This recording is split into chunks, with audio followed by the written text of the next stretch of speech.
The People of the Crater by Andre Norton. Performed by Paul Lawley Jones. Chapter 1. Through the Blue Haze.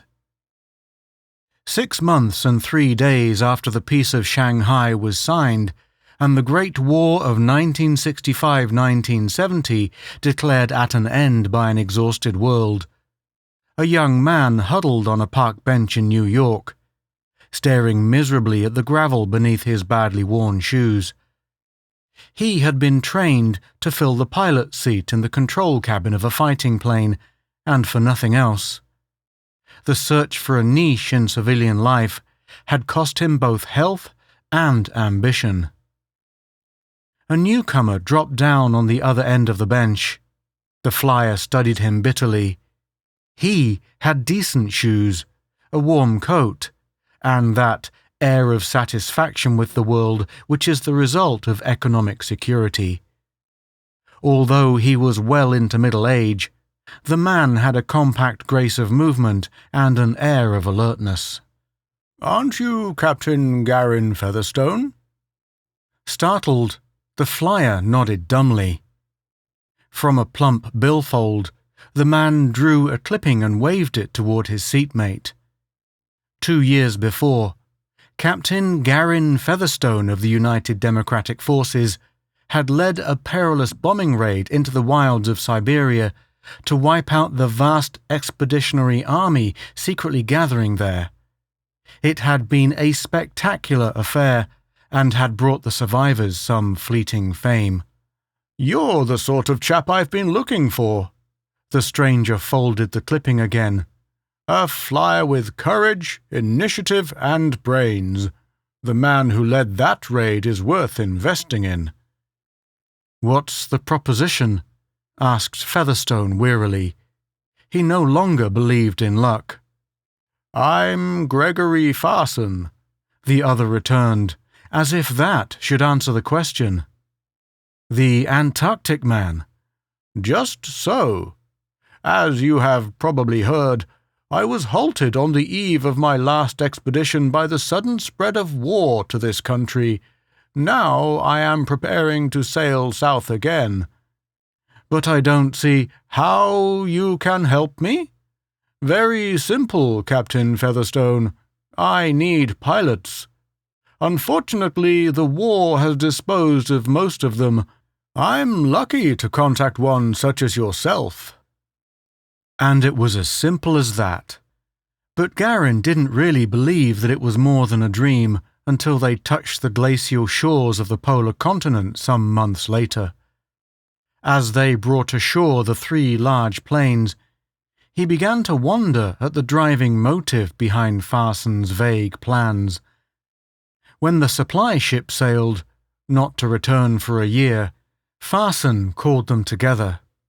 3 of the company were pilots, all war veterans, and 2 were engineers who spent most of their waking hours engrossed in the maps Farson produced.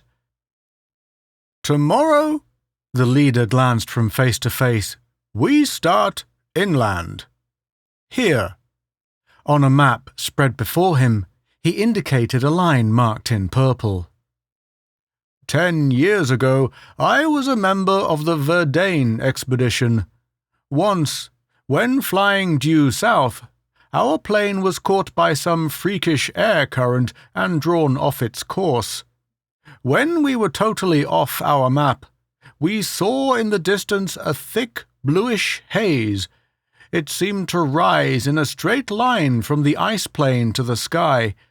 Unfortunately, our fuel was low and we dared not risk a closer investigation, so we fought our way back to the base. Verdane, however, had little interest in our report and we did not investigate it. 3 years ago, that Katak expedition, hunting oil deposits by the order of the dictator, reported seeing the same haze. This time, we are going to explore it." "Why?" Garin asked curiously. "Are you so eager to penetrate this haze? I gather that's what we're to do." Farson hesitated before answering. It has often been suggested that beneath the ice sheeting of this continent may be hidden mineral wealth. I believe that the haze is caused by some form of volcanic activity and perhaps a break in the crust. Garin frowned at the map. He wasn't so sure about that explanation, but Farson was paying the bills. The flyer shrugged away his uneasiness. Much could be forgiven a man who allowed one to eat regularly again. 4 days later they set out. Helmley, one of the engineers, Rawlson, a pilot, and Farson occupied the first plane. The other engineer and pilot were in the second, and Garin, with the extra supplies, was alone in the third. He was content to be alone as they took off across the blue-white haste. His ship, because of its load, was loggy, so he did not attempt to follow the other two into the higher lane.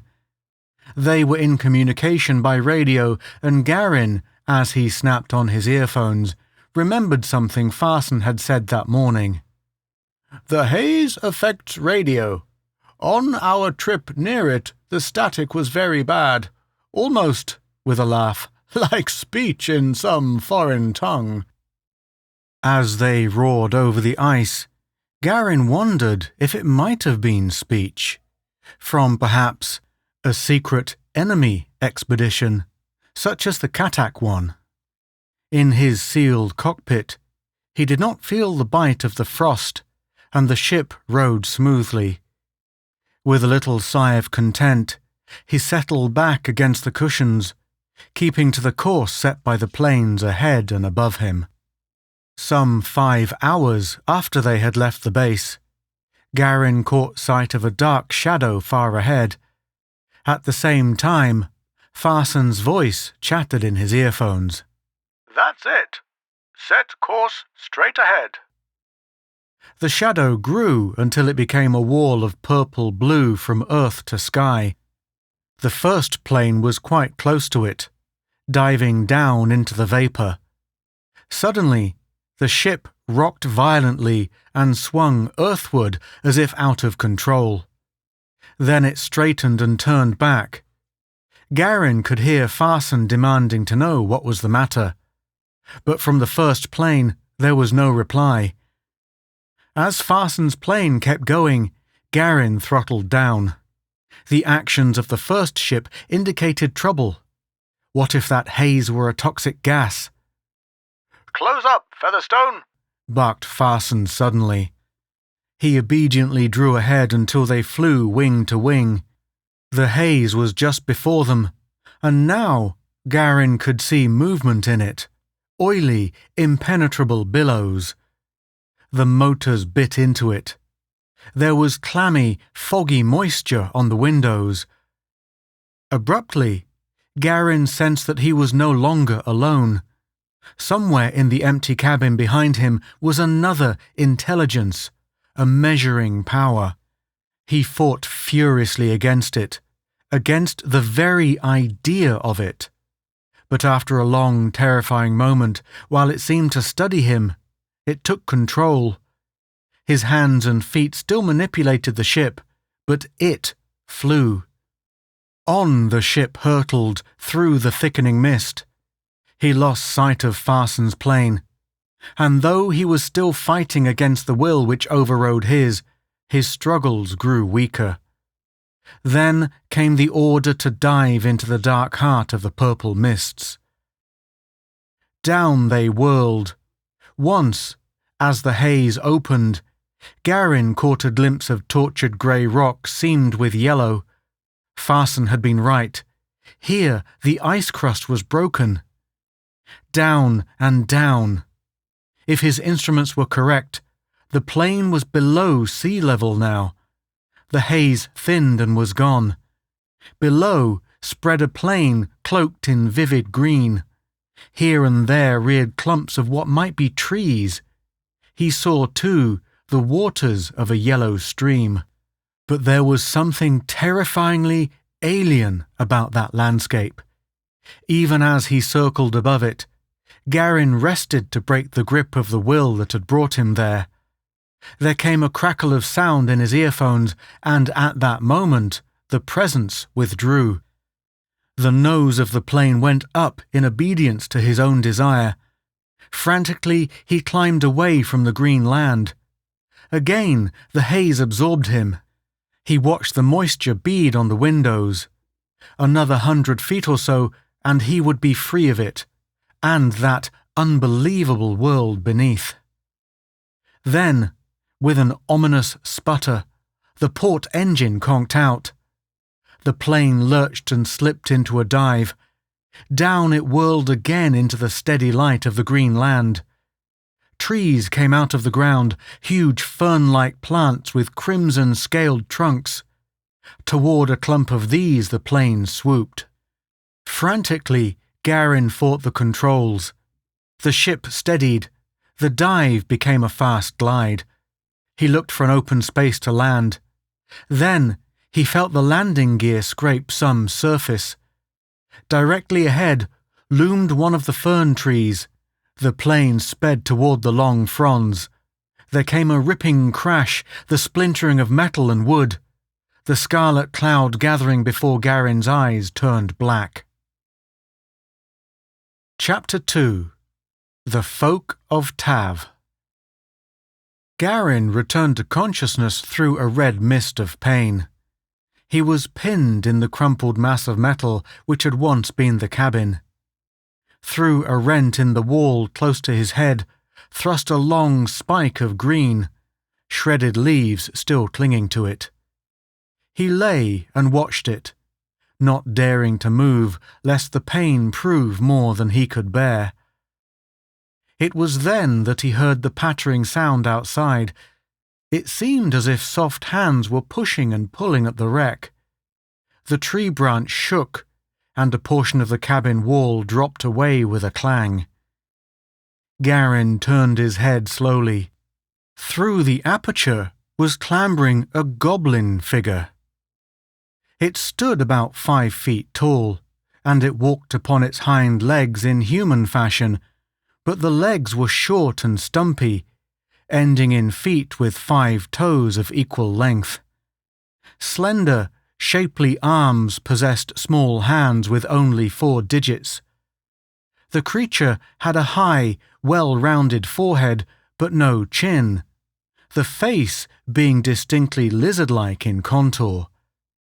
The skin was a dull black, with a velvety surface. About its loins it wore a short kilt of metallic cloth, the garment being supported by a jewelled belt of exquisite workmanship.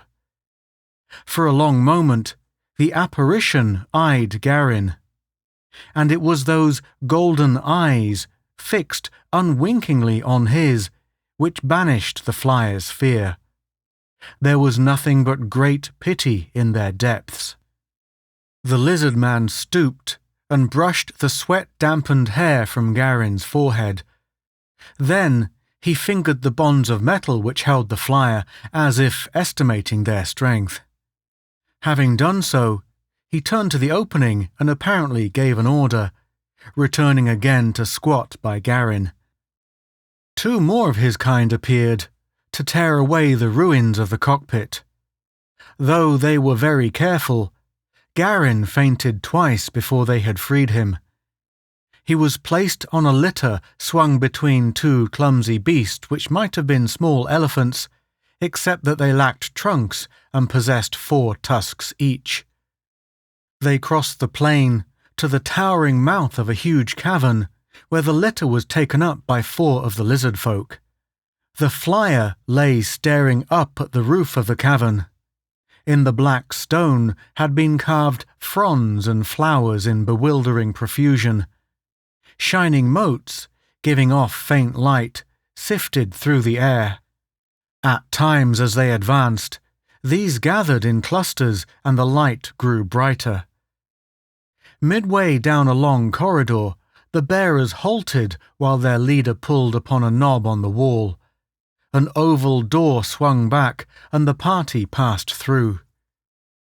They came into a round room, the walls of which had been fashioned of creamy quartz veined with violet. At the highest point in the ceiling, a large globe of the motes hung, furnishing soft light below. 2 lizard men, clad in long robes, conferred with the leader of the flyers' party before coming to stand over Garin. One of the robed ones shook his head at the sight of the flyer's twisted body and waved the litter on into an inner chamber. Here the walls were dull blue, and in the exact centre was a long block of quartz. By this, the litter was put down and the bearers disappeared. With sharp knives, the robed men cut away furs and leather to expose Garin's broken body. They lifted him to the quartz table and there made him fast with metal bonds. Then one of them went to the wall and pulled a gleaming rod. From the dome of the roof shot an eerie blue light to beat upon Garin's helpless body. There followed a tingling through every muscle and joint, a prickling sensation in his skin, but soon his pain vanished as if it had never been. The light flashed off, and the 3 lizard men gathered around him. He was wrapped in a soft robe and carried to another room. This, too, was circular, shaped like the half of a giant bubble. The floor sloped toward the centre, where there was a depression filled with cushions. There they laid Garin.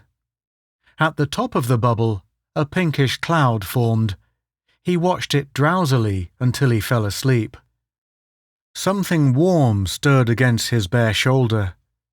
He opened his eyes, for a moment unable to remember where he was. Then there was a plucking at the robe twisted about him, and he looked down. If the lizard folk had been goblin in their grotesqueness, this visitor was elfin. It was about 3 feet high, its monkey-like body completely covered with silky white hair. The tiny hands were human in shape and hairless, but its feet were much like a cat's paws. From either side of the small round head branched large fan-shaped ears. The face was furred and boasted stiff cat whiskers on the upper lip. These Anas, as Garin learned later, were happy little creatures, each one choosing some mistress or master among the folk, as this one had come to him. They were content to follow their big protector, speechless with delight at trifling gifts. Loyal and brave, they could do simple tasks or carry written messages for their chosen friend, and they remained with him until death.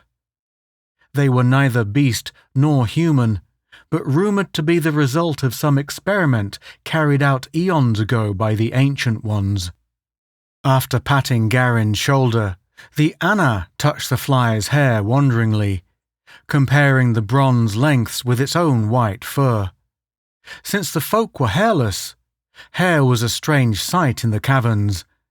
With a contented purr, it rubbed its head against his hand. With a sudden click, a door in the wall opened. The Ana got to its feet and ran to greet the newcomers.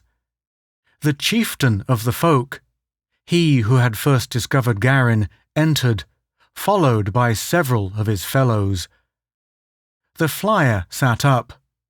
Not only was the pain gone, but he felt stronger and younger than he had for weary months. Exultingly, he stretched wide his arms and grinned at the lizard being who murmured happily in return. Lizard men busied themselves about Garin, girding on him the short kilt and jewel-set belt, which were the only clothing of the caverns. When they were finished, the chieftain took his hand and drew him to the door. They traversed a hallway whose walls were carved and inlaid with glittering stones and metalwork, coming at last into a huge cavern, the outer walls of which were hidden by shadows. On a dais stood 3 tall thrones, and Garin was conducted to the foot of these. The highest throne was of rose crystal.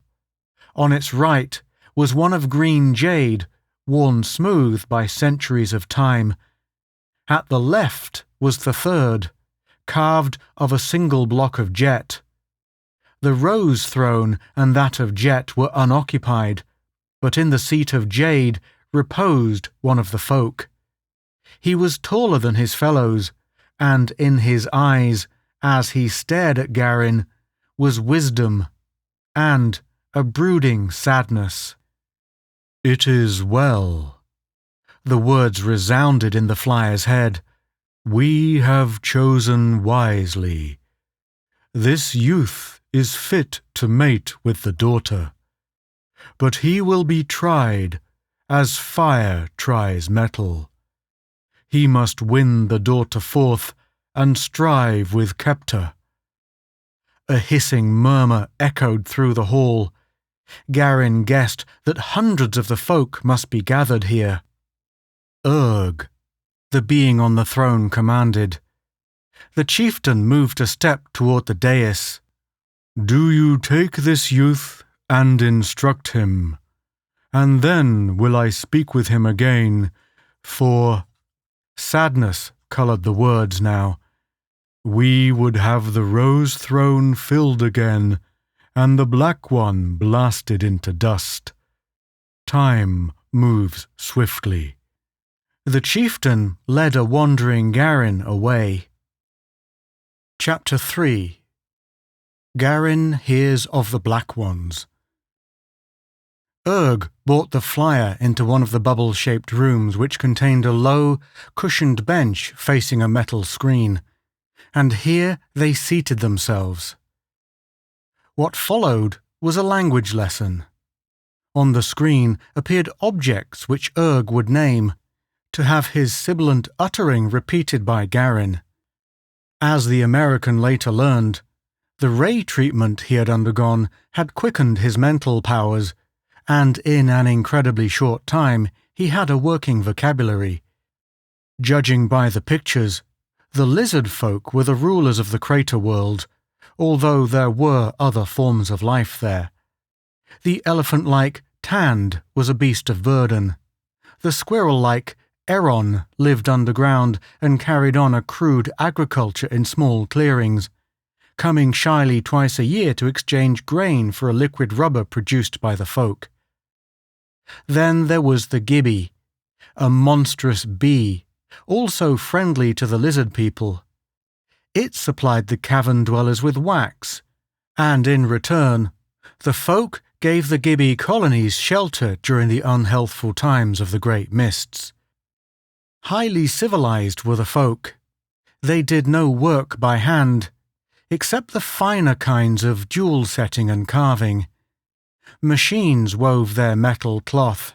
Machines prepared their food, harvested their fields, hollowed out new dwellings. Freed from manual labor, they had turned to acquiring knowledge.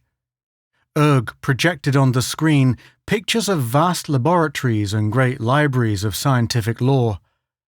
But all they knew in the beginning, they had learned from the Ancient Ones, a race unlike themselves, which had preceded them in sovereignty over Tav. Even the folk themselves were the result of constant forced evolution and experimentation carried on by these Ancient Ones. All this wisdom was guarded most carefully, but against what or whom Urg could not tell, although he insisted that the danger was very real. There was something within the blue wall of the crater which disputed the folk's rule. As Garin tried to probe further, a gong sounded. Urg arose. "It is the hour of eating," he announced. "Let us go." They came to a large room where a heavy table of white stone stretched along 3 walls, benches before it. Urg seated himself and pressed a knob on the table, motioning Garin to do likewise. The wall facing them opened, and 2 trays slid out. There was a platter of hot meat covered with rich sauce, a stone bowl of grain porridge, and a cluster of fruit, still fastened to a leafy branch. This The Anna eyed so wistfully that Garin gave it to the creature. The folk ate silently and arose quietly when they had finished, their trays vanishing back through the wall. Garin noticed only males in the room and recalled that he had, as yet, seen no females among the folk. He ventured a question. Urg chuckled. "So you think there are no women in the caverns? Well, we shall go to the Hall of Women that you may see." To the Hall of Women they went. It was breathtaking in its richness. Stones worth a nation's ransom sparkling from its domed roof and painted walls. Here were the matrons and maidens of the folk, their black forms veiled in robes of silver net, each cross-strand of which was set with a tiny gem, so that they appeared to be wrapped in glittering scales. There were not many of them, 100 perhaps, and a few, led by the hand, smaller editions of themselves, who stared at Garin with round yellow eyes and chewed black fingertips shyly. The women were entrusted with the finest jewel work, and with pride they showed the stranger their handiwork. At the far end of the hall was a wondrous thing in the making. One of the silver nets, which were the foundations of their robes, was fastened there, and 3 of the women were putting small rose jewels into each microscopic setting. Here and there they had varied the patterns with tiny emeralds or flaming opals, so that the finished portion was a rainbow. One of the workers smoothed the robe and glanced up at Garin, a gentle teasing in her voice as she explained, "This is for the daughter when she comes to her throne." The daughter? What had the Lord of the Folk said? "This youth is fit to mate with the daughter." But Urg had said that the Ancient Ones had gone from Tav. "Who is the daughter?" he demanded. "Thrala of the Light." "Where is she?" The woman shivered, and there was fear in her eyes. "Thrala lies in the Caves of Darkness." The Caves of Darkness? Did she mean Thrala was dead? Was he, Garin Featherstone, to be the victim of some rite of sacrifice which was designed to unite him with the dead? Urg touched his arm. "Not so. Thrala has not yet entered the place of ancestors." "You know my thoughts?" Urg laughed. "Thoughts are easy to read. Thrala lives. Serra served the daughter as handmaiden while she was yet among us. Serra, do you show us Thrala as she was?" The woman crossed to a wall where there was a mirror such as Urg had used for his language lesson. She gazed into it, and then beckoned the flyer to stand beside her. The mirror misted, and then he was looking, as if through a window, into a room with walls and ceiling of rose quartz. On the floor were thick rugs of silver rose, and a great heap of cushions made a low couch in the centre. "The inner chamber of the daughter," Serra announced. A circular panel in the wall opened, and a woman slipped through. She was very young, little more than a girl. There were happy curves in her full crimson lips, joyous lights in her violet eyes. She was human of shape, but her beauty was unearthly. Her skin was pearl white, and other colours seemed to play faintly upon it, so that it reminded Garin of Mother of Pearl with its lights and shadows. The hair, which veiled her as a cloud, was blue-black and reached below her knees. She was robed in the silver net of the folk, and there was a heavy girdle of rose-shaded jewels about her slender waist. "That was Thrala before the Black Ones took her," said Serra. Garin uttered a cry of disappointment as the picture vanished. Urg laughed. "What care you for shadows when the daughter herself waits for you? You have but to bring her from the caves of darkness." "Where are these caves?" Garin's question was interrupted by the pealing of the cavern gong. Sarah cried out, "The Black Ones!" Urg shrugged. "When they spared not the Ancient Ones, how could we hope to escape? Come, we must go to the Hall of Thrones." Before the jade throne of the Lord of the Folk stood a small group of the lizard men beside two litters. As Garin entered, the Lord spoke. "Let the Outlander come hither, that he may see the work of the Black Ones." Garin advanced unwillingly, coming to stand by those struggling things which gasped their message between moans and screams of agony.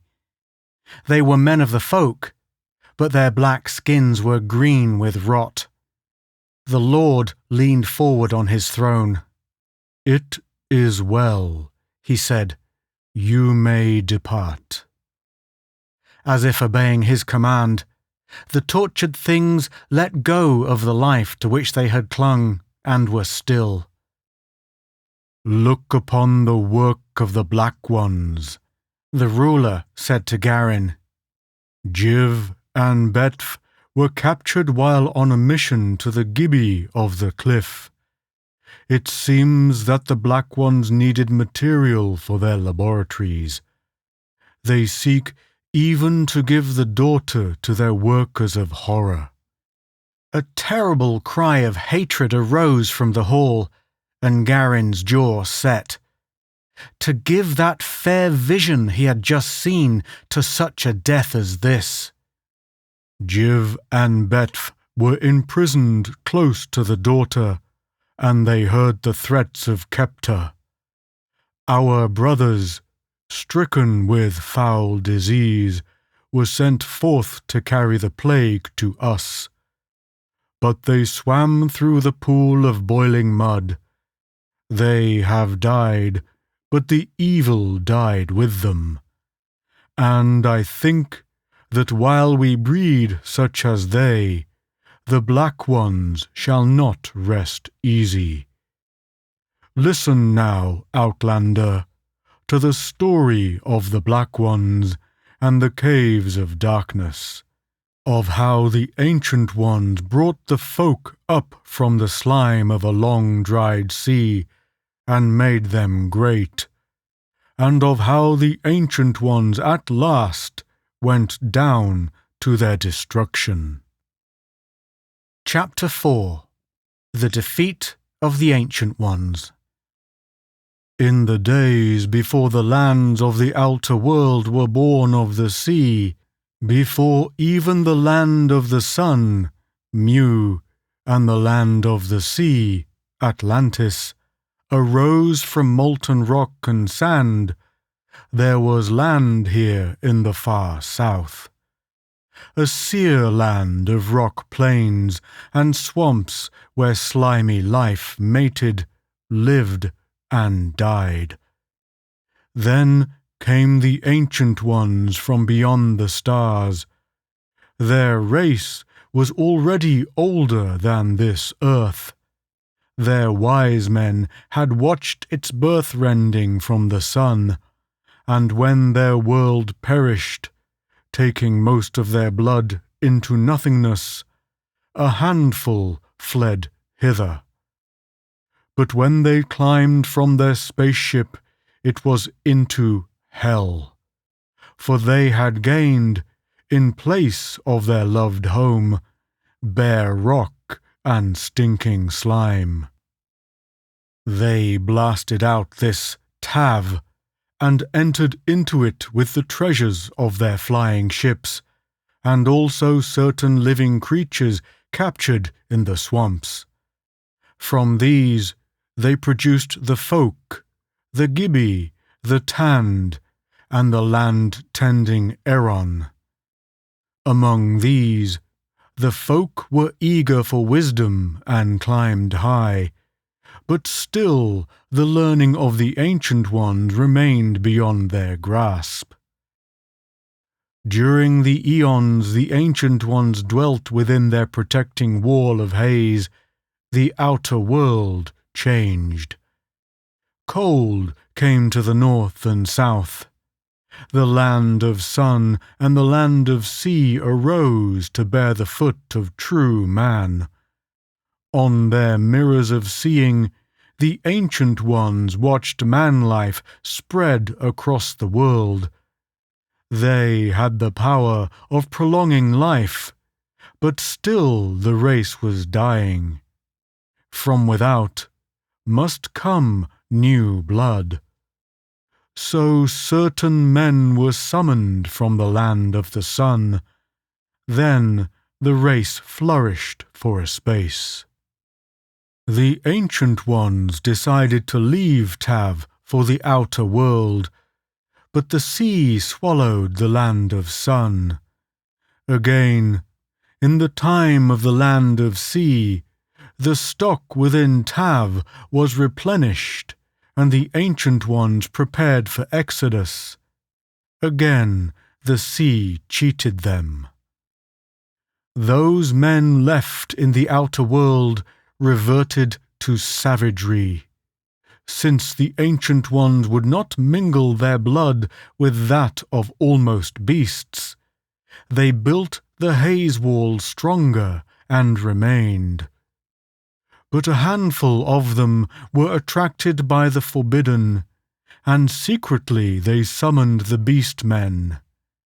Of that monstrous mating came the Black Ones.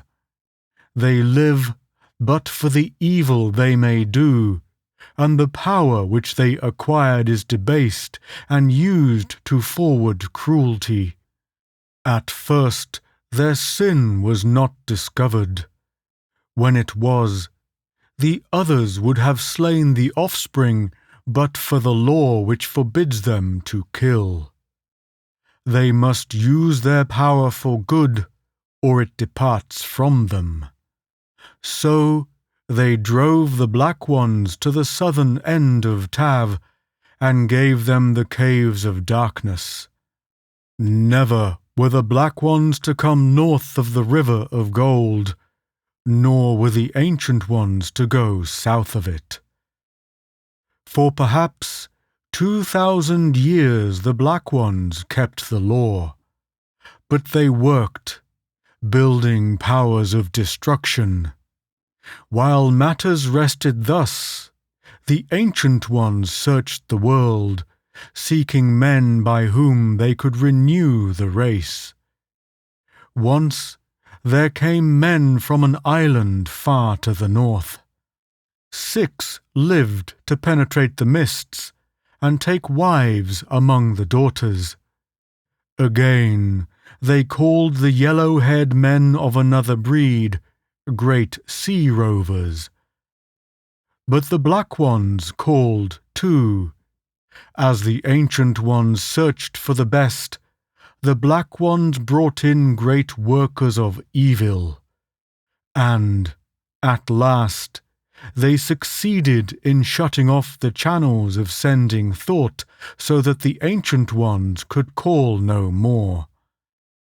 Then did the Black Ones cross the river of gold and enter the land of the Ancient Ones. Thran, dweller in the light and lord of the caverns, summoned the folk to him. "There will come one to aid you," he told us. "Try the summoning again after the Black Ones have seemed to win. Thrala, daughter of the light, will not enter into the room of pleasant death with the rest of the women, but will give herself into the hands of the Black Ones, that they may think themselves truly victorious. You of the folk withdraw into the place of reptiles until the Black Ones are gone. Nor will all the Ancient Ones perish. More will be saved, but the manner of their preservation I dare not tell. When the sun-haired youth comes from the outer world, send him into the caves of darkness to rescue Thrala and put an end to evil." And then the Lady Thrala arose and said softly, "As the Lord Thran has said, so let it be. I shall deliver myself into the hands of the Black Ones, that their doom may come upon them." Lord Thran smiled upon her as he said, "So will happiness be your portion. After the great mists, does not light come again?" The women of the Ancient Ones then took their leave and passed into the place of pleasant death, while the men made ready for battle with the Black Ones. For 3 days they fought, but a new weapon of the Black Ones won the day, and the chief of the Black Ones set up this throne of jet as proof of his power. Since, however, the Black Ones were not happy in the caverns, longing for the darkness of their caves, they soon withdrew, and we, the folk, came forth again. But now the time has come when the Dark Ones will sacrifice the daughter to their evil. If you can win her free, Outlander, they shall perish as if they had not been." "What of the Ancient Ones?" asked Garin. "Those others Thran said would be saved." "Of those we know nothing, save that when we bore the bodies of the fallen to the place of ancestors, there were some missing. That you may see the truth of this story, Urg will take you to the gallery above the room of pleasant death, and you may look upon those who sleep there." Urg guiding, Garin climbed a steep ramp leading from the Hall of Thrones. This led to a narrow balcony, one side of which was clear crystal. Urg pointed down. They were above a long room whose walls were tinted jade green. On the polished floor were scattered piles of cushions. Each was occupied by a sleeping woman, and several of these clasped a child in their arms. Their long hair rippled to the floor. Their curved lashes made dark shadows on pale faces. "But they are sleeping," protested Garin. Urg shook his head. "It is the sleep of death. Twice each 10 hours vapours rise from the floor. Those breathing them do not wake again, and if they are undisturbed, they will lie thus for 1,000 years. Look there." He pointed to the closed double doors of the room. There lay the first men of the Ancient Ones Garin had seen. They, too, seemed but asleep, their handsome heads pillowed on their arms. "The Ancient Ones appeared thus until the day of their death, though many lived twice 100 years. The light rays kept them so. Even we of the folk can hold back age. But come now, our Lord Tra would speak with you again." Chapter 5. Into the Caves of Darkness. Again, Garin stood before the jade throne of Tra and heard the stirring of the multitude of the folk in the shadows. Tra was turning a small rod of glittering greenish metal around in his soft hands. "Listen well, Outlander," he began, "for little time remains to us. Within 7 days, the great mists will be upon us. Then no living thing may venture forth from shelter and escape death. And before that time, Thrala must be out of the caverns. This rod will be your weapon. The Black Ones have not its secret. Watch, Two of the folk dragged an ingot of metal before him. He touched it with the rod. Great flakes of rust appeared to spread across the entire surface. It crumpled away, and one of the folk trod upon the pile of dust where it had been. "Thrala lies in the heart of the caves, but Kepta's men have grown careless with the years. Enter boldly and trust to fortune. They know nothing of your coming or of Thran's words concerning you." Urg stood forward and held out his hand in appeal. "What would you, Urg?" "Lord, I would go with the Outlander. He knows nothing of the forest of the Morgels or of the pool of mud. It is easy to go astray in the woodland." Tra shook his head. "That may not be. He must go alone, even as Thran said." The Anna, which had followed in Garin's shadow all day, whistled shrilly and stood on tiptoe to tug at his hand. Tra smiled. "That one may go. Its eyes may serve you well.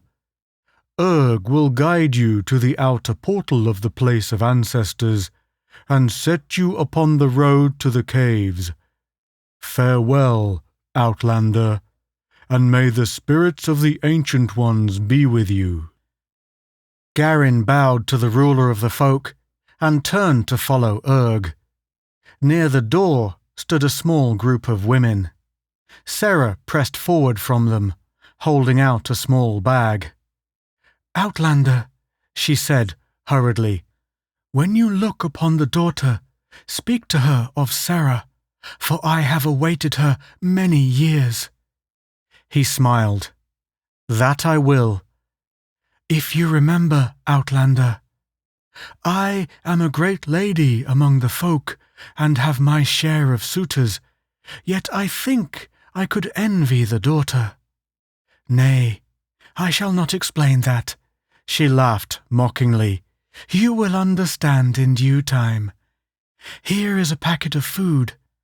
Now, go swiftly, that we may have you among us again before the mists." So a woman's farewell sped them on their way. Urg chose a ramp which led downward. At its foot was a niche in the rock, above which a rose light burned dimly. Urg reached within the hollow and drew out a pair of high buskins, which he aided Garin to lace on. They were a good fit, having been fashioned for a man of the Ancient Ones. The passage before them was narrow and crooked. There was a thick carpet of dust underfoot, patterned by the prints of the folk. They rounded a corner, and a tall door loomed out of the gloom. Urg pressed the surface. There was a click, and the stone rolled back. "This is the Place of Ancestors," he announced as he stepped within. They were at the end of a colossal hall whose domed roof disappeared into shadows. Thick pillars of gleaming crystal divided it into aisles, all leading inward to a raised dais of oval shape. Filling the aisles were couches, and each soft nest held its sleeper. Nearer to the door lay the men and women of the folk, but closer to the dais were the Ancient Ones. Here and there a couch bore a double burden. Upon the shoulder of a man was pillowed the drooping head of a woman.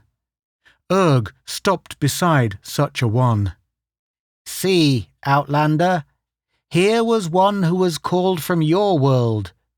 Marena of the House of Light looked with favour upon him, and their days of happiness were many."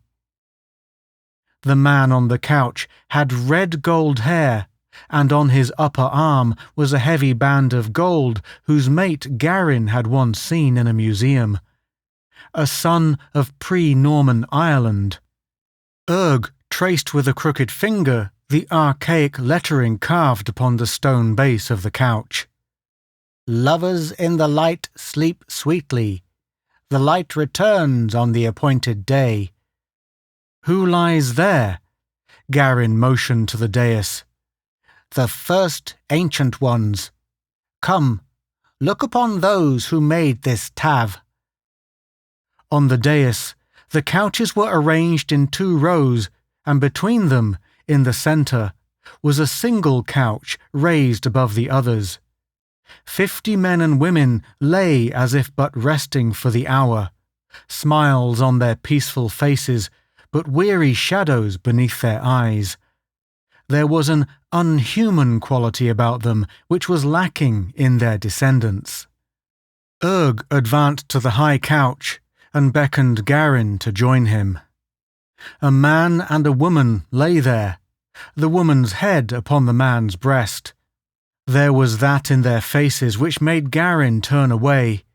He felt as if he had intruded roughly where no man should go. Here lies Thran, son of light, first lord of the caverns, and his lady Thrala, dweller in the light.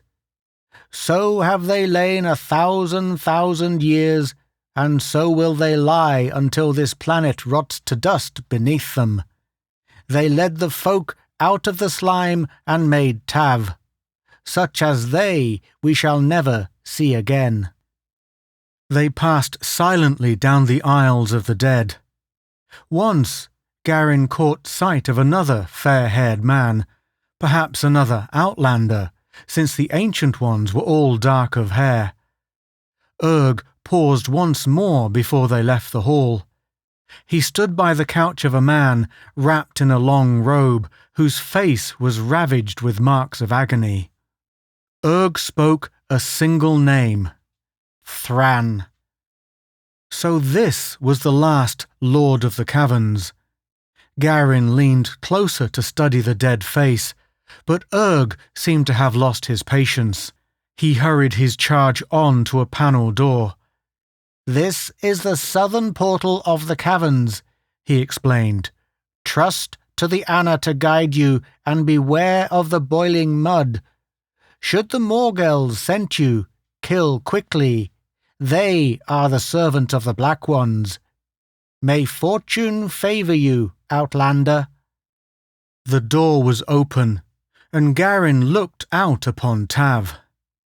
The soft blue light was as strong as it had been when he had first seen it. With the Anna perched on his shoulder, the green rod and the bag of food in his hands, he stepped out onto the moss sod.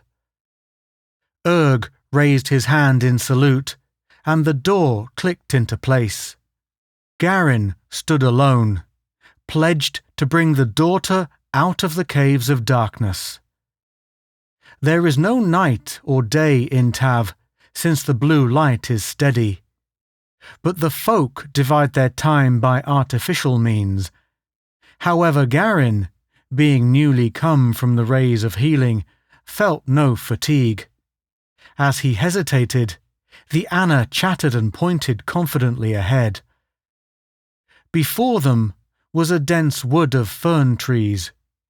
It was quiet in the forest as Garin made his way into its gloom, and for the first time he noted a peculiarity of Tav. There were no birds.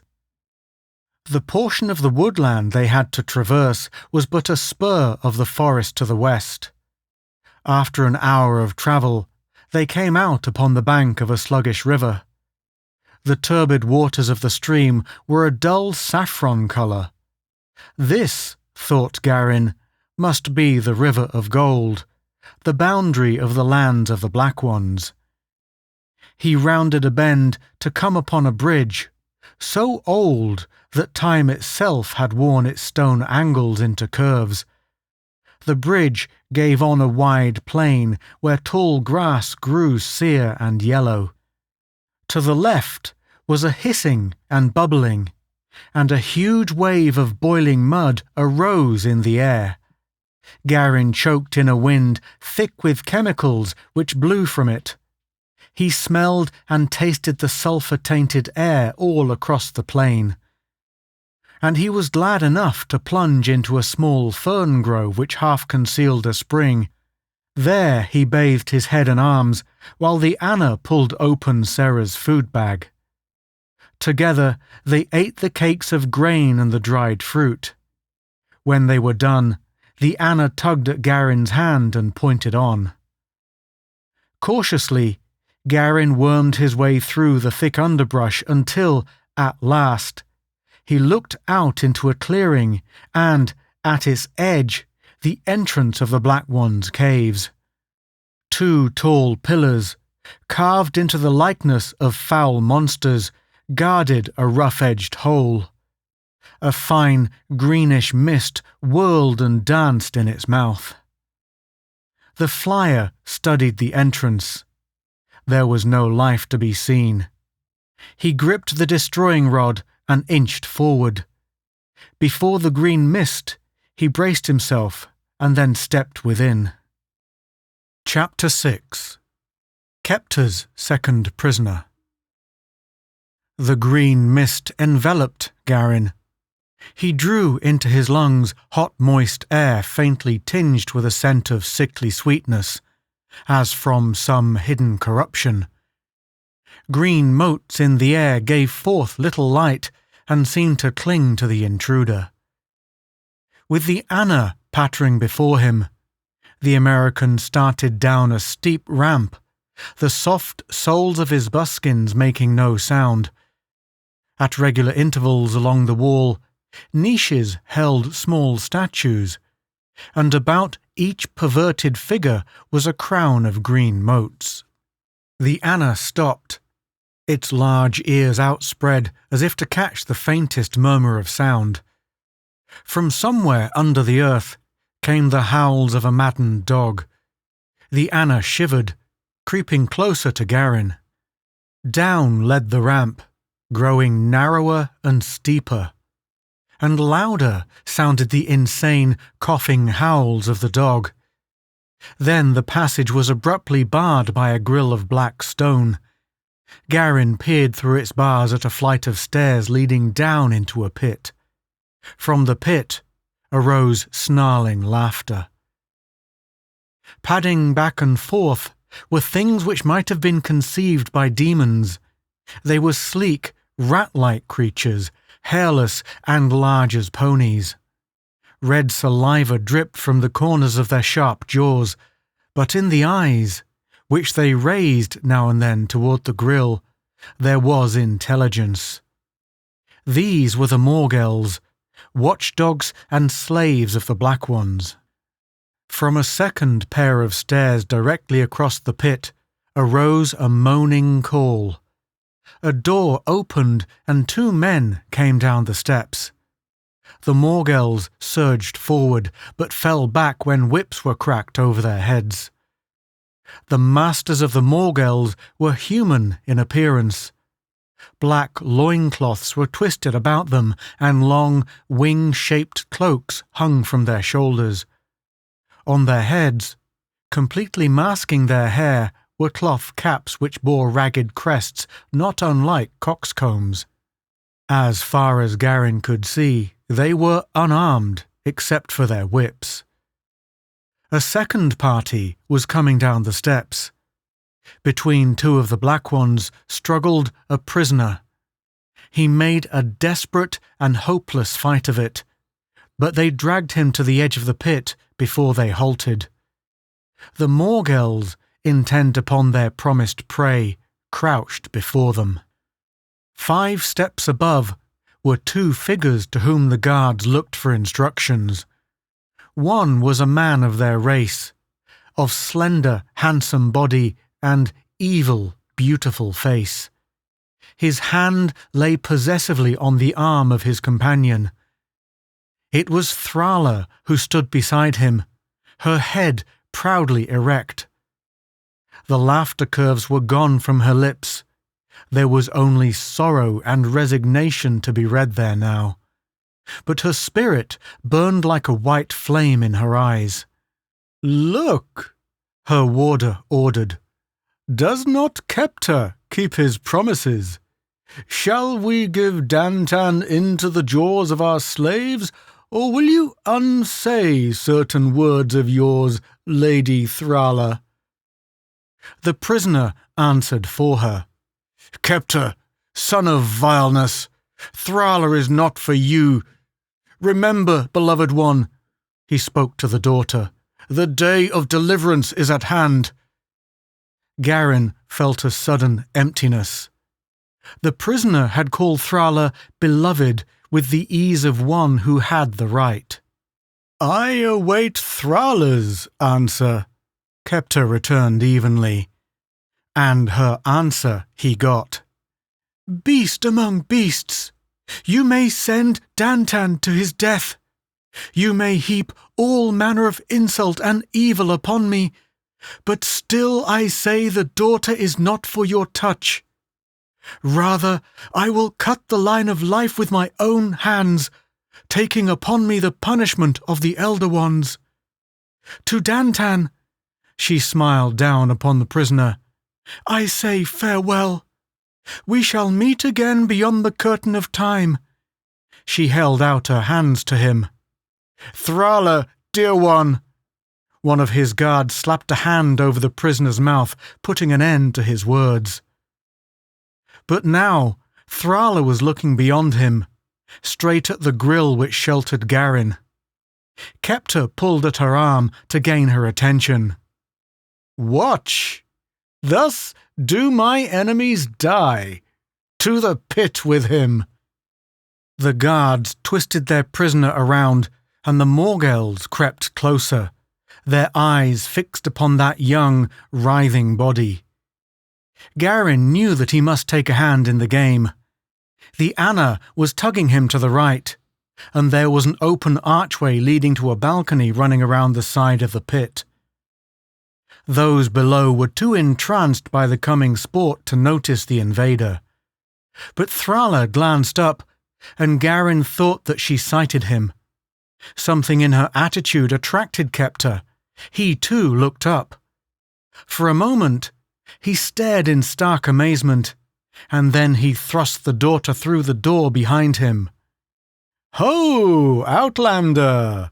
Welcome to the caves.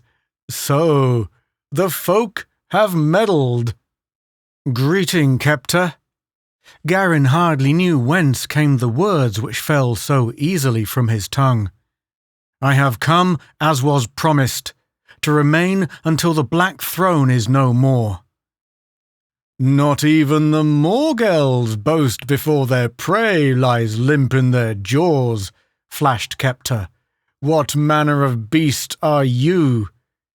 "A clean beast, Kepta, which you are not. Bid your two-legged Morgels loose the youth, lest I grow impatient." The flyer swung the green rod into view. Kepta's eyes narrowed, but his smile did not fade. "I have heard of old that the Ancient Ones do not destroy." "As an outlander, I am not bound by their limits," returned Garin, "as you will learn if you do not call off your stinking pack." The master of the caves laughed. "You are as the Tand, a fool without a brain. Never shall you see the caverns again." "You shall own me master yet, Kepta." The Black Chief seemed to consider. Then he waved to his men. "Release him," he ordered. "Outlander, you are braver than I thought. We might bargain." "Thrala goes forth from the caves, and the Black Throne is dust. Those are the terms of the caverns." "And if we do not accept?" "Then Thrala goes forth, the throne is dust, and Tav shall have a day of judging such as it has never seen before." "You challenge me?" Again words, which seemed to Garin to have their origin elsewhere, came to him. "As in Yulak, I shall take—" Before Kepta could reply, there was trouble in the pit. Dantan, freed by his guards, was crossing the floor in running leaps. Garin threw himself belly down on the balcony and dropped the jewelled strap of his belt over the lip. A moment later, it snapped taut and he stiffened to an upward pull. Already, Dantan's heels were above the snapping jaws of a Morgel. The flyer caught the youth around the shoulders and heaved. They rolled together against the wall. "They are gone! All of them!" Dantan cried as he regained his feet. He was right. The Morgels howled below, but Kepta and his men had vanished. "Thrala!" Garin exclaimed. Dantan nodded. "They have taken her back to the cells. They believe her safe there." "Then they think wrong." Garin stooped to pick up the green rod. His companion laughed. "We'd best start before they get prepared for us." Garin picked up the Anna. "Which way?" Dantan showed him a passage leading from behind the other door. Then he dodged into a side chamber to return with 2 of the wing cloaks and cloth hoods, so that they might pass as Black Ones. They went by the mouths of 3 side tunnels, all deserted. None disputed their going. All the Black Ones had withdrawn from this part of the caves. Dantan sniffed uneasily. "All is not well. I fear a trap." "While we can pass, let us." The passage curved to the right, and they came into an oval room. Again, Dantan shook his head, but ventured no protest. Instead, he flung open a door and hurried down a short hall. It seemed to Garin that there were strange rustlings and squeakings in the dark corners. Then, Dantan stopped so short that the flyer ran into him. "Here is the guard room, and it is empty." Garin looked over his shoulder into a large room. Racks of strange weapons hung on the walls, and the sleeping pallets of the guards were stacked evenly, but the men were nowhere to be seen. They crossed the room and passed beneath an archway. "Even the bars are not down," observed Dantan. He pointed overhead. There hung a portcullis of stone. Garin studied it apprehensively, but Dantan drew him on into a narrow corridor where were barred doors. "The cells," he explained, and withdrew a bar across one door. The portal swung back, and they pushed within. Chapter 7. Kepta's Trap. Thrala arose to face them. Forgetting the disguise he wore, Garin drew back, chilled by her icy demeanour. But Dantan sprang forward and caught her in his arms. She struggled madly until she saw the face beneath her captor's hood, and then she gave a cry of delight, and her arms were about his neck. "Dantan!" He smiled. "Even so, but it is the Outlander's doing." She came to the American, studying his face. "Outlander? So cold a name is not for you, when you have served us so." She offered him her hands, and he raised them to his lips. "And how are you named?" Dantan laughed. "Thus the eternal curiosity of women." "Garin." "Garin," she repeated. "How like—" A faint rose glowed beneath her pearl flesh. Dantan's hand fell lightly upon his rescuer's shoulder. "Indeed he is like him. From this day let him bear that other's name. Garan, son of light." "Why not?" she returned calmly. "After all—" "The reward which might have been Garan's may be his. Tell him the story of his namesake when we are again in the caverns." Dantan was interrupted by a frightened squeak from the Anna. Then came a mocking voice. "So, the prey has entered the trap of its own will. How many hunters may boast the same?" Kepta leaned against the door, the light of vicious mischief dancing in his eyes. Garin dropped his cloak to the floor, but Dantan must have read what was in the flyer's mind, for he caught him by the arm. "On your life, touch him not." "So you have learned that much wisdom while you have dwelt among us, Dantan? Would that Thrala had done the same. But fair women find me weak." He eyed her proud body in a way that would have sent Garin at his throat had Dantan not held him. "So shall Thrala have a second chance. How would you like to see these men in the room of instruments, lady?" "I do not fear you," she returned. "Thran once made a prophecy, and he never spoke idly. We shall win free." "That will be as fate would have it. Meanwhile, I leave you to each other." He whipped around the door and slammed it behind him. They heard the grating of the bar he slid into place. Then his footsteps died away. "There goes evil," murmured Thrala softly. "Perhaps it would have been better if Garin had killed him, as he thought to do. We must get away." Garin drew the rod from his belt. The green light motes gathered and clung about its polished length. "Touch not the door," Thrala advised, "only its hinges." Beneath the tip of the rod, the stone became spongy and flaked away. Dantan and the flyer caught the door and eased it to the floor. With one quick movement, Thrala caught up Garin's cloak and swirled it about her, hiding the glitter of her gem-encrusted robe.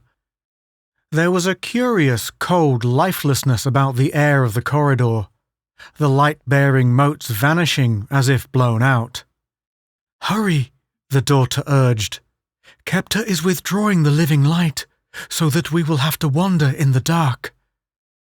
When they reached the end of the hall, the light was quite gone, and Garin bruised his hands against the stone portcullis which had been lowered.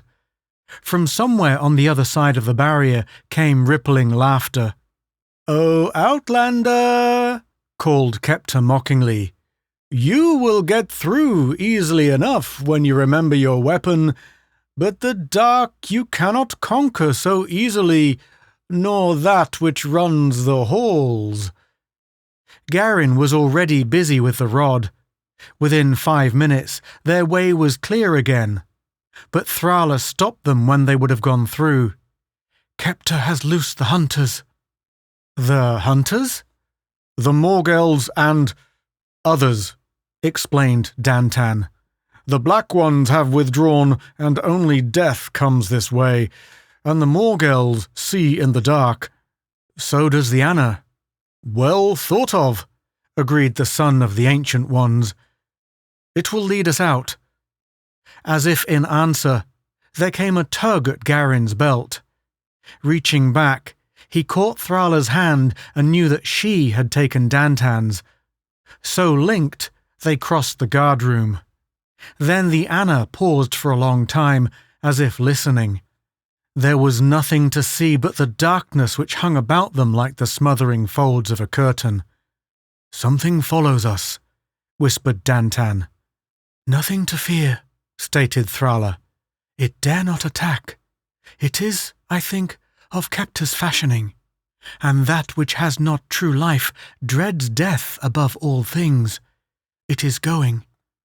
There came sounds of something crawling slowly away. "Kepta will not try that again," continued the daughter disdainfully. "He knew that his monstrosities would not attack. Only in the light are they to be dreaded, and then only because of the horror of their forms." Again the Anna tugged at its master's belt. They shuffled into the narrow passage beyond. But there remained the sense of things about them in the dark, things which Thrala continued to insist were harmless, and yet which filled Garin with loathing. Then they entered the far corridor, into which led the 3 halls and which ended in the Morgel pit. Here, Garin believed, was the greatest danger from the Morgels. The Anna stopped short, dropping back against Garin's thigh. In the blackness appeared 2 yellow discs, sparks of saffron in their depths. Garin thrust the rod into Thrala's hands. "What do you?" she demanded. "I'm going to clear the way. It's too dark to use the rod against moving creatures." He flung the words over his shoulder as he moved toward the unwinking eyes. Chapter 8. Escape from the Caves. Keeping his eyes upon those soulless yellow discs, Garin snatched off his hood, wadding it into a ball. Then he sprang. His fingers slipped on smooth hide, sharp fangs ripped his forearm, blunt nails scraped his ribs. A foul breath puffed into his face, and warm slaver trickled down his neck and chest. But his plan succeeded. The cap was wedged into the Morgel's throat, and the beast was slowly choking. Blood dripped from the flyer's torn flesh, but he held on grimly until he saw the light fade from those yellow eyes. The dying Morgel made a last mad plunge for freedom, dragging his attacker along the rock floor. Then Garin felt the heaving body rest limply against his own. He staggered against the wall, panting. "Garin!" cried Thrala. Her questing hand touched his shoulder and crept to his face. "It is well with you?" "Yes," he panted. "Let us go on." Thrala's fingers had lingered on his arm, and now she walked beside him, her cloak making whispering sounds as it brushed against the wall and floor. "Wait," she cautioned suddenly. "The Morgel pit." Dantan slipped by them. "I will try the door." In a moment he was back. "It is open," he whispered. "Kepta believes," mused Thrala, "that we will keep to the safety of the gallery. Therefore, let us go through the pit. The Morgels will be gone to better hunting grounds." Through the pit they went. A choking stench arose from underfoot, and they trod very carefully.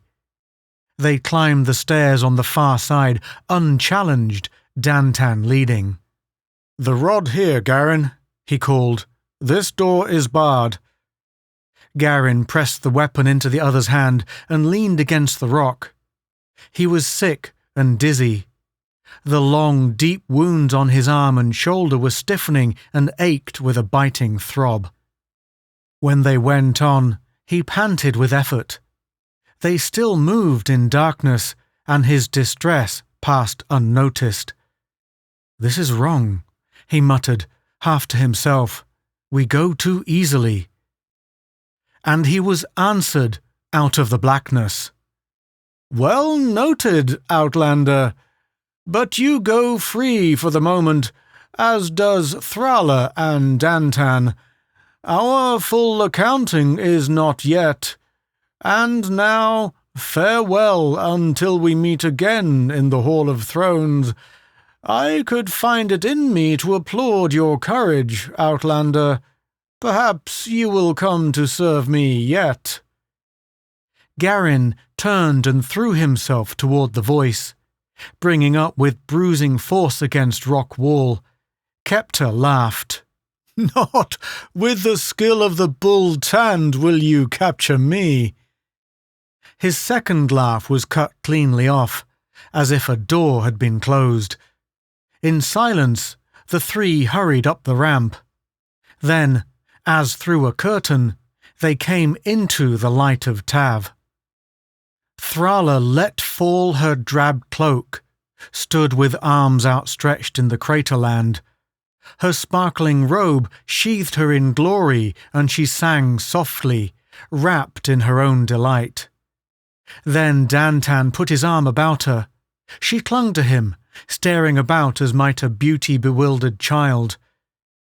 Garin wondered dully how he would be able to make the journey back to the caverns when his arm and shoulder were eaten with a consuming fire. The Anna crept closer to him, peering into his white face. They were aroused by a howl from the caves. Thrala cried out, and Dantan answered her unspoken question. "They have set the Morgels on our trail." The howl from the caves was echoed from the forest. Morgels before and behind them. Garin might set himself against one, Dantan another, and Thrala could defend herself with the rod, but in the end, the pack would kill them. "We shall claim protection from the Gibi of the cliff. By the law, they must give us aid," said Thrala, as, turning up her long robe, she began to run lightly. Garin picked up her cloak and drew it across his shoulder to hide his welts. When he could no longer hold her pace, she must not guess the reason for his falling behind. Of that flight through the forest, the flyer afterward remembered little. At last, the gurgle of water broke upon his pounding ears, as he stumbled along a good 10 lengths behind his companions. They had come to the edge of the wood along the banks of the river. Without hesitation, Thrala and Dantan plunged into the oily flood, swimming easily for the other side. Garin dropped the cloak, wondering if, once he stepped into the yellow stream, he would ever be able to struggle out again. Already the Anna was in, paddling in circles near the shore and pleading with him to follow. Wearily, Garin waded out. The water, which washed the blood and sweat from his aching body, was faintly brackish and stung his wounds to life. He could not fight the sluggish current, and it bore him downstream, well away from where the others landed. But at last, he managed to win free, crawling out near where a smaller stream joined the river.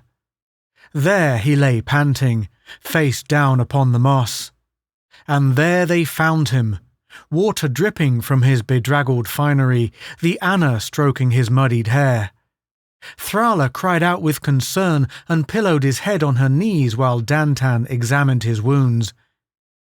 "Why did you not tell us?" demanded Thrala. He did not try to answer, content to lie there, her arms supporting him. Dantan disappeared into the forest, returning soon, his hands filled with a mass of crushed leaves. With these he plastered Garin's wounds. "You'd better go on," Garin warned. Dantan shook his head. "The Morgels cannot swim. If they cross, they must go to the bridge, and that is half the crater away." The Anna dropped into their midst, its small hands filled with clusters of purple fruit. And so they feasted, Garin at ease on a fern couch, accepting food from Thrala's hand. There seemed to be some virtue in Dantan's leaf plaster, for, after a short rest, Garin was able to get to his feet with no more than a twinge or two in his wounds. But they started on at a more sober pace. Through mossy glens and sunlit glades where strange flowers made perfume, the trail led.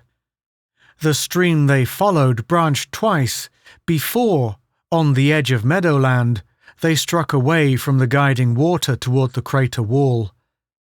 Suddenly, Thrala drew back her head and gave a shrill, sweet whistle. Out of the air dropped a yellow and black insect as large as a hawk. Twice it circled her head and then perched itself on her outstretched wrist.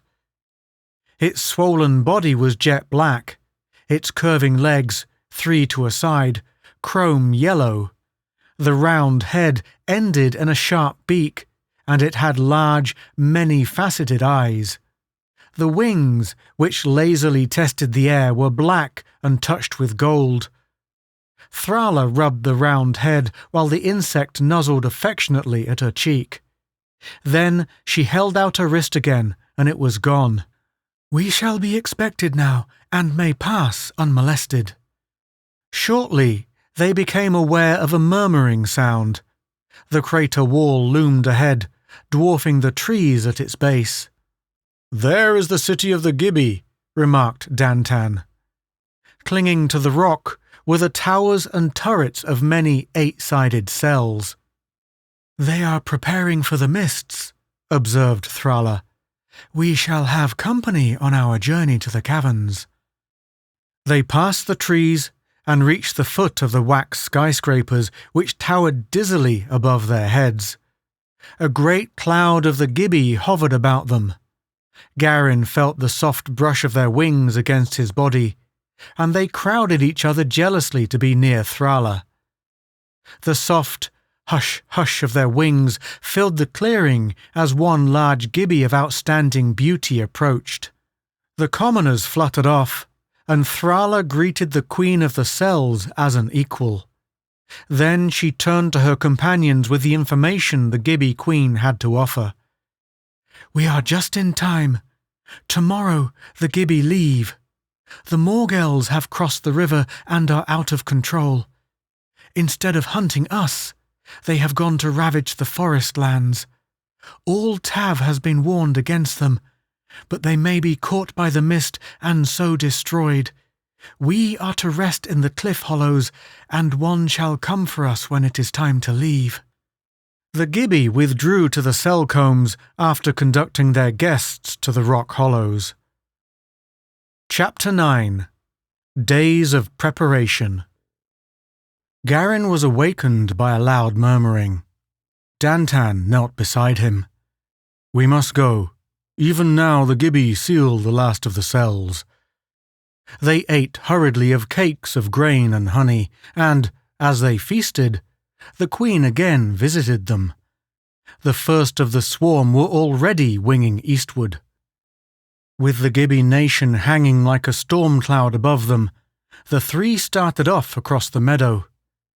The purple-blue haze was thickening and, here and there, curious formations like the dust devils of the desert arose and danced and disappeared again. The tropic heat of Tav increased. It was as if the ground itself was steaming. "The mists draw close. We must hurry," panted Dantan. They traversed the tongue of forest which bordered the meadow and came to the central plain of Tav. There was a brooding stillness there. The Anna, perched on Garin's shoulder, shivered. Their walk became a trot, the Gibi bunched together. Once, Thrala caught her breath in a half-sob. "They are flying slowly because of us, and it's so far."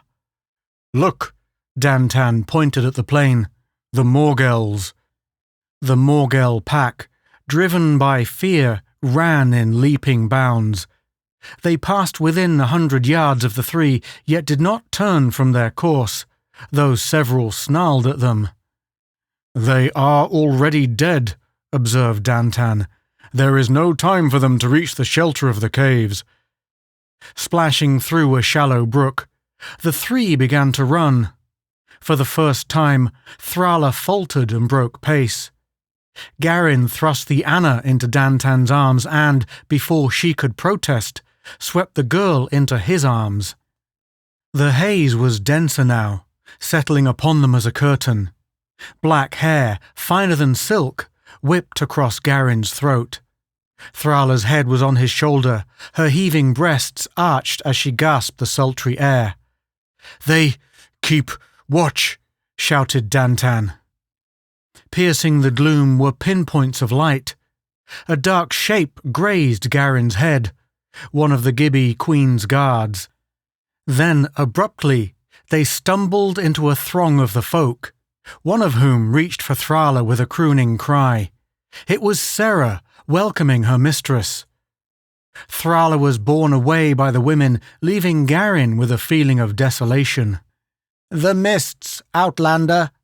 It was Urg, pointing toward the cavern mouth. Two of the folk swung their weight on a lever. Across the opening, a sheet of crystal clicked into place. The caverns were sealed. The haze was now inky black outside, and billows of it beat against the protecting barrier. It might have been midnight of the blackest, starless night. "So will it be for 40 days. What is without dies," said Urg. "Then we have 40 days in which to prepare." Garin spoke his thought aloud. Dantan's keen face lightened. "Well said, Garin. 40 days before Kepta may seek us, and we have much to do. But first, Our respects to the Lord of the Folk." Together they went to the Hall of Thrones where, when he saw Dantan, Tra arose and held out his jade-tipped rod of office. The son of the Ancient Ones touched it. "Hail, dweller in the light, and outlander who has fulfilled the promise of Thran. Thrala is once more within the caverns. Now send you to dust this black throne."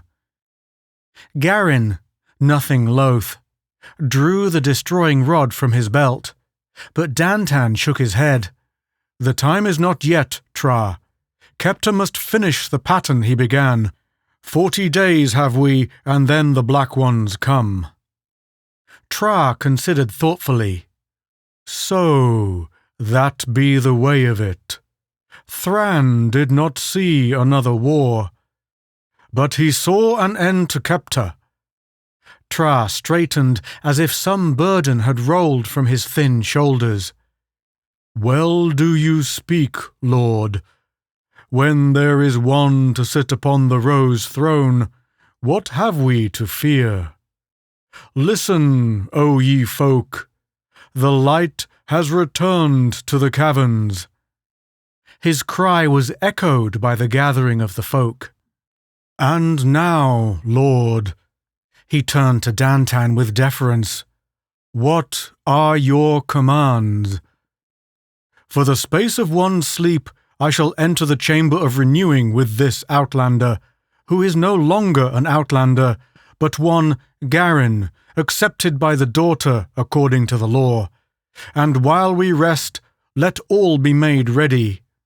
The dweller in the light has spoken." Tra himself escorted them from the hall. They came, through many winding passages, to a deep pool of water, in the depths of which lurked odd purple shadows. Dantan stripped and plunged in. Garin followed his example. The water was tinglingly alive, and they did not linger in it long.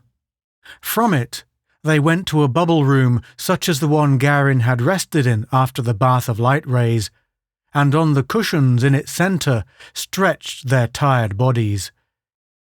When Garin awoke, he experienced the same exultation he had felt before. Dantan regarded him with a smile. "Now to work," he said as he reached out to press a knob set in the wall. 2 of the folk appeared, bringing with them clean trappings.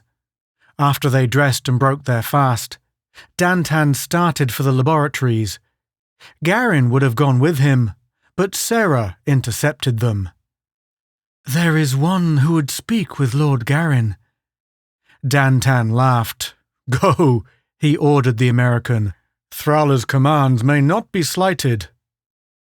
The Hall of Women was deserted, and the corridor beyond, roofed and walled with slabs of rose-shot crystal, was as empty.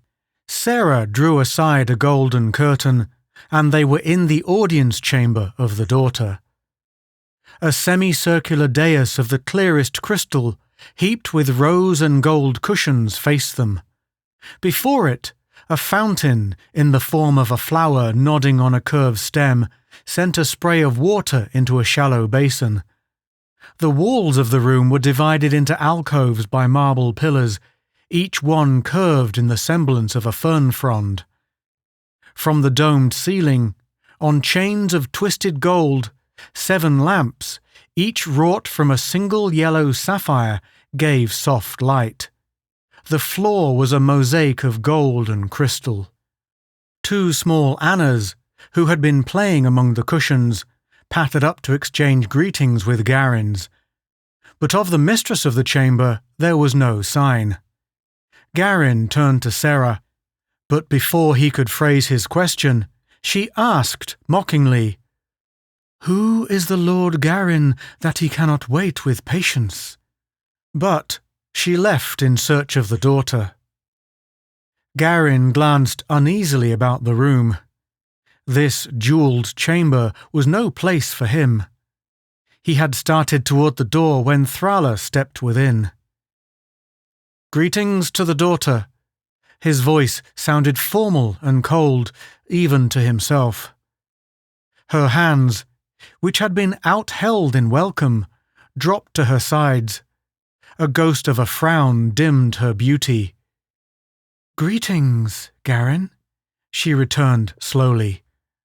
"You sent for me," he prompted, eager to escape from this jewel box and the unattainable treasure it held. "Yes." The coldness of her tone was an order of exile. "I would know how you fared and whether your wounds yet troubled you." He looked down at his own smooth flesh, cleanly healed by the wisdom of the folk. "I am myself again, and eager to be at such work as Dantan can find for me." Her robe seemed to hiss across the floor as she turned upon him. "Then go," she ordered. "Go quickly." And blindly he obeyed. She had spoken as if to a servant, one whom she could summon and dismiss by whim. Even if Dantan held her love, she might have extended him her friendship, but he knew within him that friendship would be a poor crumb beside the feast his pulses pounded for. There was a pattering of feet behind him. So, she would call him back.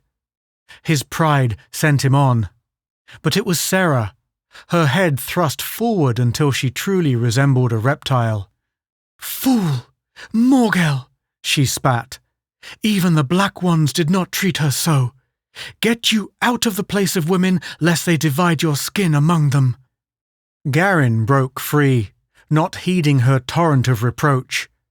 Then he seized upon one of the folk as a guide and sought the laboratories. Far beneath the surface of Tav, where the light motes shone ghostly in the gloom, they came into a place of ceaseless activity, where there were tables crowded with instruments, coils of glass and metal tubing, and other equipment and supplies. These were the focusing point for ceaseless streams of the folk. On a platform at the far end, Garin saw the tall son of the Ancient Ones working on a framework of metal and shining crystal. He glanced up as Garin joined him. "You are late," he accused, "but your excuse is a good one. Now get you to work. Hold this here and here while I fasten these clamps." So Garin became extra hands and feet for Dantan, and they worked feverishly to build against the lifting of the mists. There was no day or night in the laboratories. They worked steadily without rest, and without feeling fatigue. Twice they went to the Chamber of Renewing, but except for these trips to the upper ways, they were not out of the laboratories through all those days.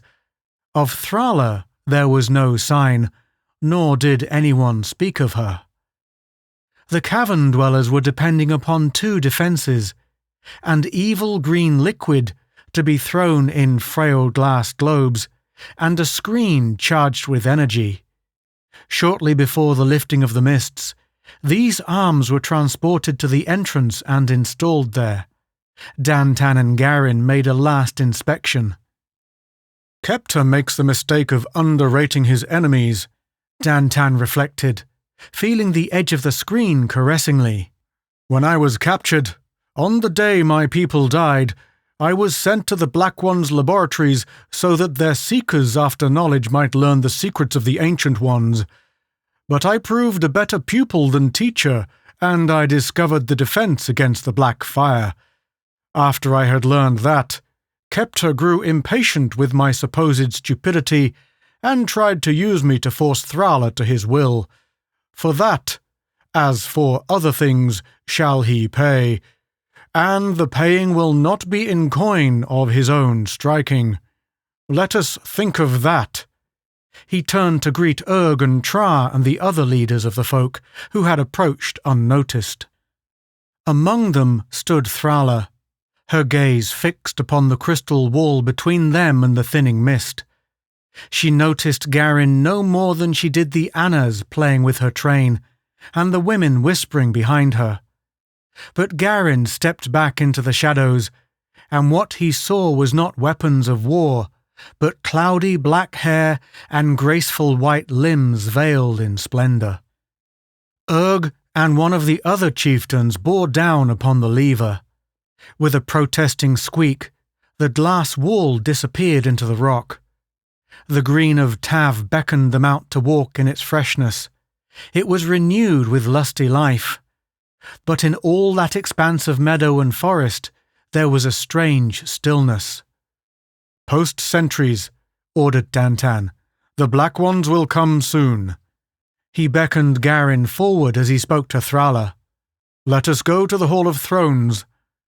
But the daughter did not answer his smile. "It is not meet that we should spend time in idle talk. Let us go instead to call upon the help of those who have gone before us." So speaking, she darted a glance at Garin as chill as the Arctic lands beyond the lip of Tav, and then swept away with Sarah bearing her train. Dantan stared at Garin. "What has happened between you two?" The flyer shook his head. "I don't know. No man is born with an understanding of women." "But she is angered with you. What has happened?" For a moment, Garin was tempted to tell the truth, that he dared not break any barrier she chose to raise, lest he seize what in honour was none of his. But he shook his head mutely. Neither of them saw Thrala again until death entered the caverns. Chapter 10. Battle and Victory. Garin stood with Dantan looking out into the plain of Tav. Some distance away were two slender steel-tipped towers, which were in reality but hollow tubes filled with the black fire. Before these, dark-clad figures were busy. "They seem to believe us already defeated. Let them think so," commented Dantan, touching the screen they had erected before the cavern entrance. As he spoke, Kepta swaggered through the tall grass to call a greeting. "Ho, rock dweller! I would speak with you." Dantan edged around the screen, Garin a pace behind. "I see you, Kepta." "Good. I trust that your ears will serve you as well as your eyes. These are my terms. Give Thrala to me to dwell in my chamber, and the Outlander to provide sport for my captains. Make no resistance, but throw open the caverns so that I may take my rightful place in the Hall of Thrones. Do this, and we shall be at peace." "And this is our reply." Dantan stood unmovingly before the screen. "Return to the caves. Break down the bridge between your land and ours. Let no Black One come hither again, ever." Kepta laughed. "So that be the way of it. Then this shall we do. Take Thrala to be mine for a space, and then to go to my captains." Garin hurled himself forward, felt Kepta's lips mash beneath his fist. His fingers were closing about the other's throat as Dantan, who was trying to pull him away from his prey, shouted a warning. "Watch out!" A Morgel had leaped from the grass, its teeth snapping about Garin's wrist, forcing him to drop Kepta. Then Dantan laid it senseless by a sharp blow with his belt. On hands and knees, Kepta crawled back to his men. The lower part of his face was a red and dripping smear. He screamed an order with savage fury. Dantan drew the still raging flyer behind the screen. "Be a little prudent," he panted. "Kepta can be dealt with in other ways than with bare hands." The towers were swinging their tips toward the entrance. Dantan ordered the screen wedged tightly into place. Outside, the Morgel Dantan had stunned got groggily to its feet. When it had limped half the distance back to its master, Kepta gave the order to fire. The broad beam of black light from the tip of the nearest tower caught the beast head-on. There was a chilling scream of agony, and where the Morgel had stood, Grey ashes drifted on the wind. A hideous crackling arose as the black beam struck the screen. Green grass beneath seared away, leaving only parched earth and naked blue soil.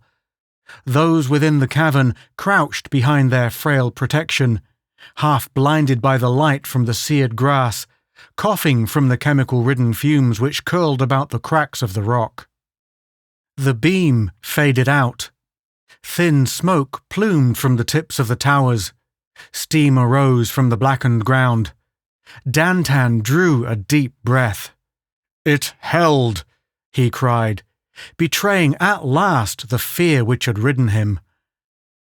Men of the folk dragged engines of tubing before the screen, while others brought forth the globes of green liquid.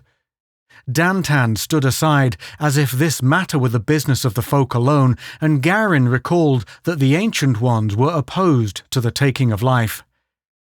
Tra was in command now. At his orders, the globes were posed on spoon-shaped holders. Loopholes in the screen clicked open. Tra brought down his hand in signal.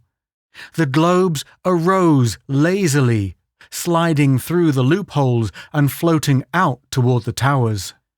One, aimed short, struck the ground where the fire had burned it bare, and broke.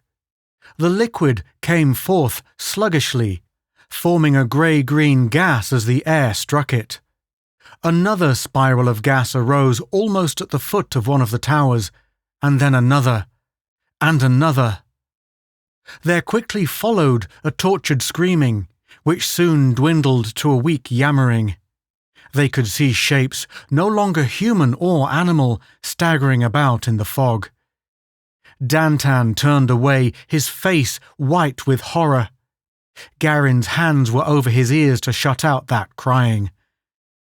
At last it was quiet. There was no more movement by the towers. Placed a sphere of rosy light upon the nearest machine and flipped it out into the camp of the enemy.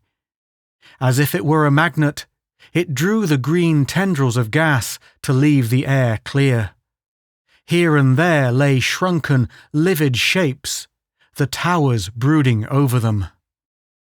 One of the folk burst into their midst, a woman of Thrala's following. "Haste!" she clawed at Garin. "Kepta takes Thrala!"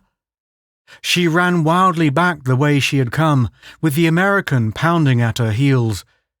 They burst into the Hall of Thrones and saw a struggling group before the dais. Garin heard someone howl like an animal, became aware the sound came from his own throat. For the second time his fist found its mark on Kepta's face. With a shriek of rage, the Black One threw Thrala from him and sprang at Garin, his nails tearing gashes in the flyer's face.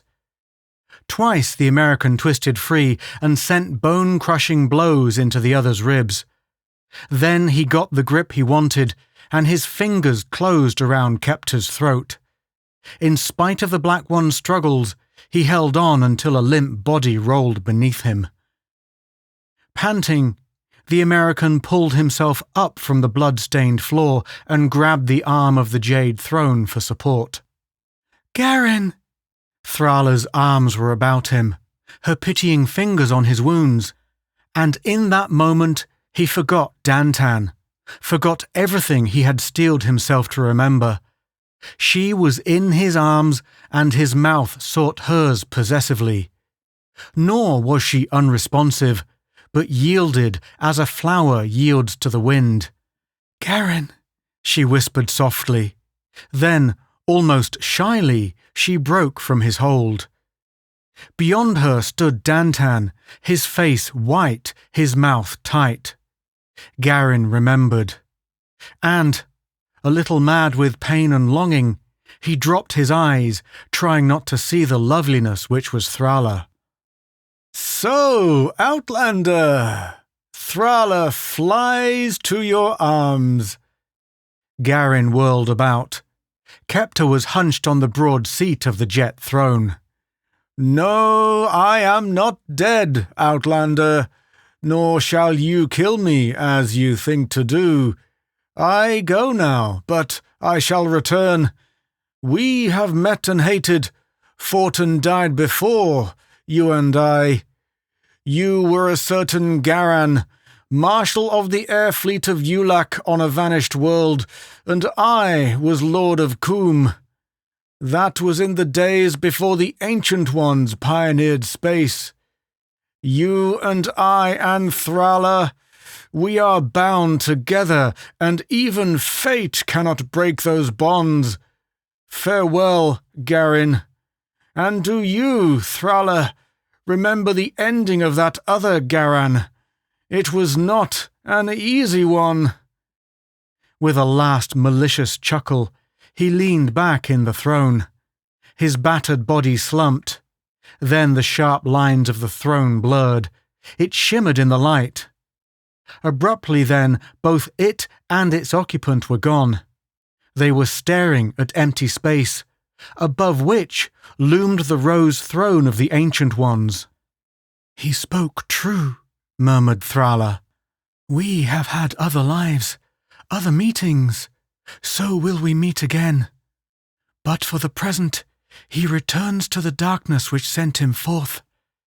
It is finished." Without warning, a low rumbling filled the cavern. The walls rocked and swayed. Lizard and human, they huddled together until the swaying stopped. Finally, a runner appeared with news that one of the Gibi had ventured forth and discovered that the caves of darkness had been sealed by an underground quake. The menace of the Black Ones was definitely at an end. Chapter 11. Thrala's Mate. Although there were falls of rock within the caverns, and some of the passages were closed, few of the folk suffered injury. Gibi scouts reported that the land about the entrance to the caves had sunk, and that the river of gold, thrown out of its bed, was fast filling this basin to form a lake.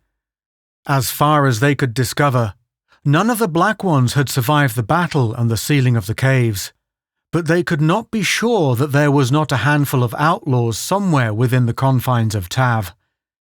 The crater itself was changed. A series of raw hills had appeared in the central plain. The pool of boiling mud had vanished, and trees in the forest lay flat, as if cut by a giant scythe.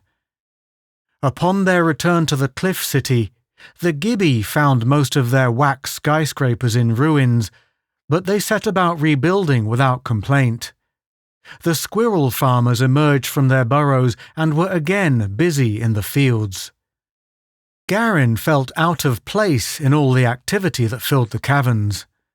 More than ever, he was the outlander with no true roots in Tav. Restlessly, he explored the caverns, spending many hours in the place of ancestors, where he studied those men of the outer world who had preceded him into this weird land. One night, when he came back to his chamber, he found Dantan and Tra awaiting him there. There was a curious hardness in Dantan's attitude, a sombre sobriety in Tra's carriage. "Have you sought the Hall of the Women since the battle?" demanded the son of the Ancient Ones abruptly. "No," reported Garin shortly. "Did Dantan accuse him of double-dealing?" "Have you sent a message to Thrala?" Garin held back his rising temper. "I have not ventured where I cannot." Dantan nodded to Tra as if his suspicions had been confirmed. "You see how it stands, Tra." Tra shook his head slowly. "But never has the summoning been at fault." "You forget," Dantan reminded him sharply. "It was once, and the penalty was exacted. So shall it be again." Garin looked from one to the other, confused. Dantan seemed possessed of a certain ruthless anger, but Tra was manifestly unhappy. "It must come after council, the daughter willing," the Lord of the Folk said. Dantan strode toward the door. Thrala is not to know. Assemble the council tonight. Meanwhile, see that he jerked his thumb toward Garin, does not leave this room.